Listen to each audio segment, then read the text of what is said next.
How's it going, everyone? I'm Matt from Universal Audio, and today we're going to be taking a closer look at the Hitsville Chambers plugin. This plugin is an ultra-realistic emulation of the reverb chambers built into the attics at Hitsville U.S.A, expertly recreated with the help of the original Motown engineers that built them. Up until now, the sound of these chambers have only been heard on Motown records from the likes of Marvin Gaye, Stevie Wonder, and the Supremes, but now for the very first time, you can add the same legendary sound and vibe to your mixes. Hitsville Chambers goes beyond the sound of the chambers themselves to emulate the full signal chain, including historically accurate speaker and microphone combinations for a wide range of sounds. And with our dynamic room modeling, you can change the position of the microphones within the room for unprecedented realism and flexibility. This plugin truly sounds amazing, so let's get right into it and check out some examples.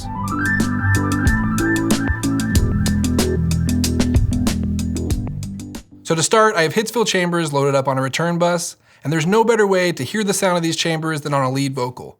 And we have an amazing lead vocal performance from our friend Cato here. So I just have the default settings loaded up in Hitsville Chambers, which is Chamber 1, the Bozak 800 speakers, and the 545 microphone. Now this is the classic combination that Motown used to use back in the day, and as soon as you hear it, it instantly gives you that Motown vibe. Let's take a listen to what it sounds like.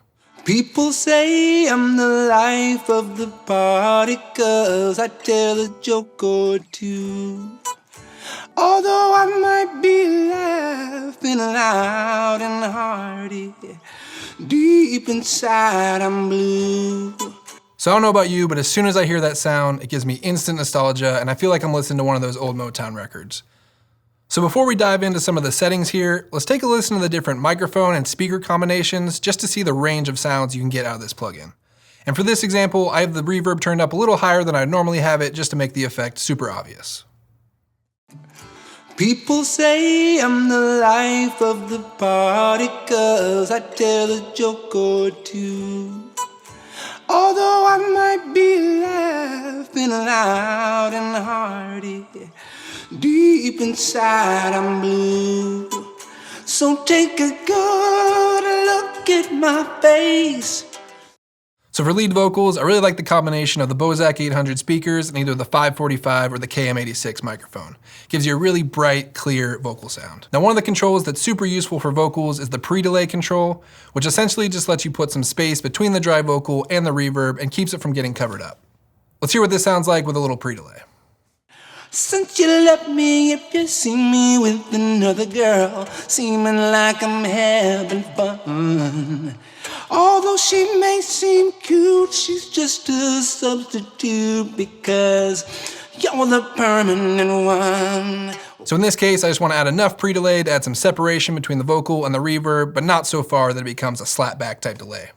So now let's move on and check out Hitsville Chambers on some drums. And for this example, I have Chamber 2 loaded up, which is the classic choice for drums back in the day. Then I'm using the All-Tech speakers and the 44 microphone for a more mid-range forward sound. Let's take a listen.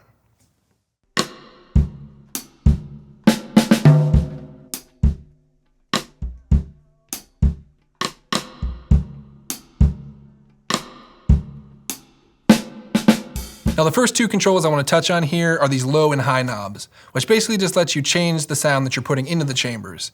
In this case, I find it really useful for making the chambers less reactive to bass frequencies like kick drum. So let's go ahead and reduce the low volume and hear what that sounds like on this drum track.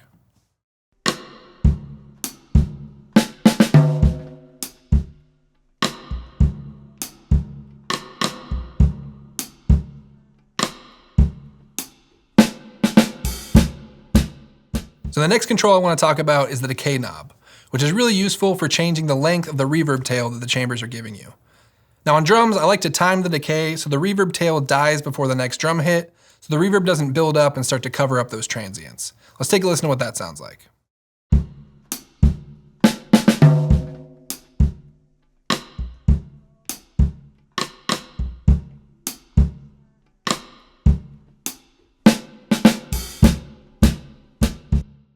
Next, let's talk about the width knob, which lets you control the stereo spread of the reverb. You can set it all the way from full stereo down to mono, and on an old school Motown style track like this, having it set more on the mono side sounds a little more authentic. So let's take a listen to what that sounds like.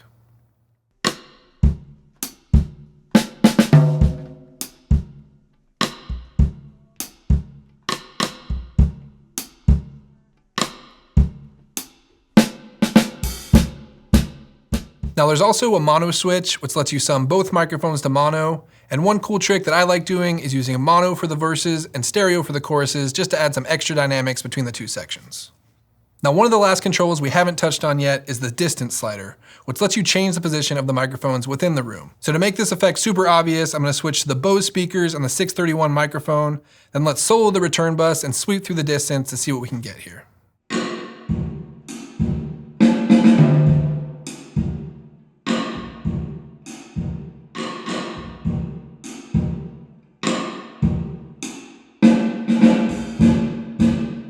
Now at the minimum distance, we hear much more of the speaker and get some nice presence and proximity effect. At the maximum distance, you start to hear much more of the diffusion of the chambers themselves. So for this last example, let's check out Hitsville Chambers on a horn section. Now again, I'm using chamber 2, which was the classic choice for horns. I'm using the Bose speakers and the KM86 microphones for a nice airy sound. Now I want to bring out some of the brightness and sheen of the horns, so I'm going to use the high knob here to dial that in. Let's take a listen.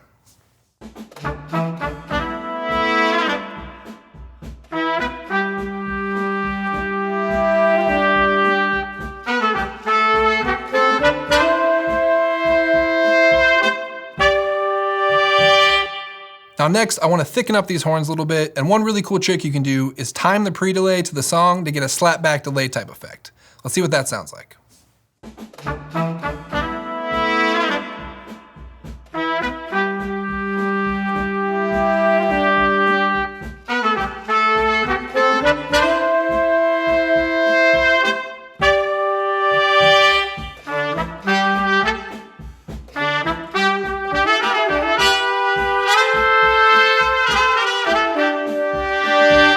So now that we've taken a look at the 3 different ways that Hitsville Chambers is being used in this session, let's take one final before and after listen to all 3 buses in the full mix.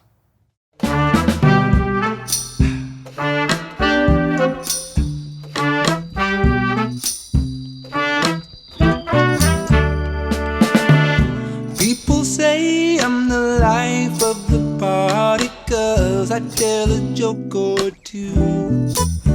Although I might be laughing loud and hearty, deep inside I'm blue. So take a good look at my face. So there's not much more to say here. This plugin sounds incredible, and I really think it speaks for itself, especially when you hear it on this amazing performance. No matter how many reverb plugins you own, you definitely don't have one that sounds like this.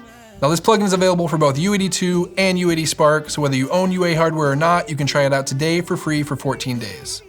For more info, make sure to check out the product manuals at help.uaudio.com, and don't forget to subscribe to the Universal Audio YouTube channel for more videos like these. I'm Matt from UA, and I'll see you next time.